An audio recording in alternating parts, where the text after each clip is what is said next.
Hi, my name is Julia Penfold and this is Chloe Glynn. We are from Westwood Elementary East and our project is called A Cut Above. The problem that A Cut Above solves is our client, a preschooler from the Children's Therapy Team, has a hand disability that does not allow him to use scissors efficiently. His occupational therapist sent us a video of him using scissors and wondered if we could help.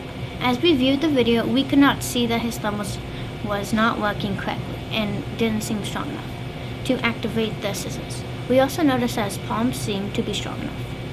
We began designing a piece that could be added to the scissors that bypassed his thumb and use the strength of his palm to activate the scissors. His cousin recently met with our client to try it out. Our client was able to cut with the scissors, although we will have to make some adjustments for the better fit. He has expressed that he wants to be able to use scissors before entering kindergarten in the fall. We will do our part by providing him scissors that are a cut above.